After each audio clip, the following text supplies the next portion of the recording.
نبی کا دامن چھوڑ کر کے اللہ اللہ اللہ اللہ کرتے رہو، جہنم میں جاؤ گے۔ یہی قرآن ہے، یہی قرآن ہے۔ قرآن کی روشنی میں دیکھو، ابلیس کہاں تھا بولیے؟ جنت میں۔ کہاں تھا بولیے؟ اور اس کے بعد جنت سے نکال دیا گیا۔ کوئی نکال دیا گیا نہیں نکال دیا گیا؟ اسی قرآن میں ہے، فَاخْرُجْ مِنْهَا فَإِنَّكَ رَجِيمٌ۔ جنت سے نکل جائے اس لیے کہ تو مردود ہے، تو مردود ہے۔ کیوں نکالا گیا تھا؟ اس کو حکم دیا تھا سجدہ کرو، حضرت آدم علیہ السلام کا۔ سجدہ نہیں کیا، پوچھا اللہ نے کیوں نہیں سجدہ کیا، تو کہتا ہے انا خیر من خلقتنی من نار وخلقتہ من طین، معاذ اللہ۔ کہتا میں تو ان سے بہتر ہوں، معاذ اللہ۔ انہیں تو نے مٹی سے بنایا اور مجھے تو نے آگ سے بنایا ہے، میں ان سے بہتر ہوں، معاذ اللہ۔ یہ ابلیس کہہ رہا تھا۔ اب جیسے ہی اس نے یہ کہا تو اللہ نے کیا فرمایا؟ فَاخْرُجْ مِنْهَا فَإِنَّكَ رَجِيمٌ۔ نکل جائے یہاں سے اس لیے کہ تو مردود ہے۔ اب اس سے پہلے جنت میں تھا، جنت میں تھا نا، نمازیں پڑھتا تھا، بولیے، عبادت کرتا تھا، رکوع سجدہ کرتا تھا، فرشتوں کو پڑھاتا تھا، جنت میں تھا۔ کس بنیاد پر نکالا گیا؟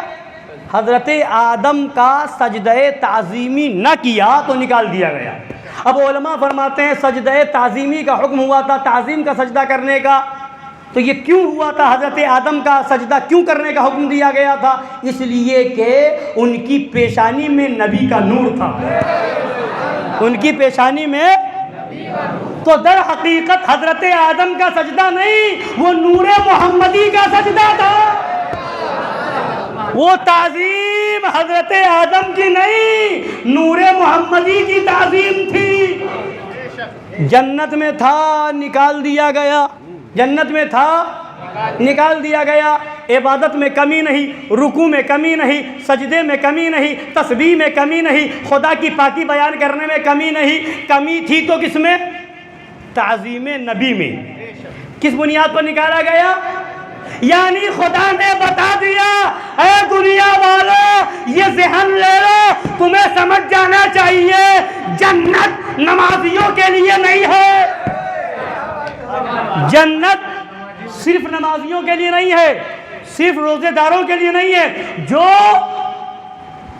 جو کوئی یہ سمجھے نماز پڑھ کے جنت میں چلے جاؤں گا، تو اگر نماز کی بنیاد پر جنت ملتی تو ابلیس کو ملی ہوتی، اگر روزے کی بنیاد پر ملتی تو ابلیس جنت میں رہتا، اگر سجدے کی بنیاد پر جنت ملتی ابلیس رہتا، رکوع کی بنیاد پر ملتی ابلیس رہتا۔ نکالا نہ جاتا، رکوع بھی تھا اس کے پاس، سجدہ بھی تھا اس کے پاس، عبادت بھی تھی اس کے پاس، اور جو ہے تسبیح و تحلیل بھی تھی اس کے پاس، مگر نکال دیا گیا، بتا دیا گیا، اے لوگوں اگر جنت چاہتے ہو تو در مصطفیٰ پہ آ جاؤ۔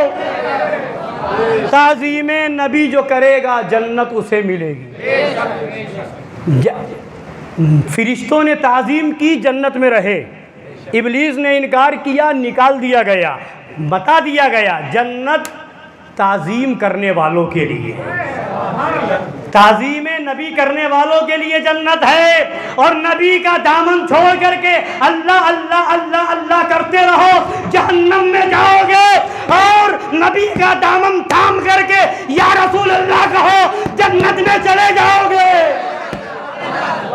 اس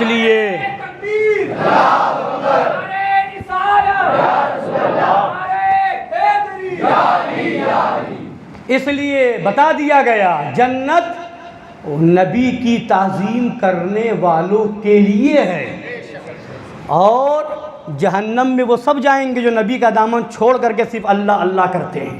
تبھی تو اعلیٰ فرماتے ہیں ذکر خدا جو ان سے جدا چاہو نجدی ہو، واللہ ذکر حق نہیں کنجی سقر کی ہے۔ تو اگر جنت میں جانا ہے تو نبی کی غلامی اختیار کرنی پڑے گی، نبی کا دامن تھامنا پڑے گا، نبی کی پیروی کرنی پڑے گی، نبی کا وفادار بننا پڑے گا، گستاخوں سے دور رہنا پڑے گا۔ جنت انہی کے لیے ہے جو نبی کا ہے۔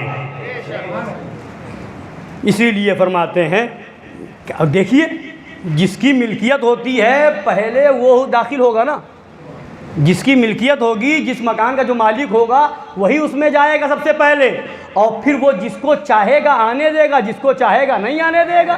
تو نبی کی جنت ہے، سب سے پہلے نبی جائیں گے اور نبی کی امت جائے گی، جائے نہ جب تک غلام، خلد ہے سب پر حرام، ملک تو ہے آپ کا تم پہ کرو درود۔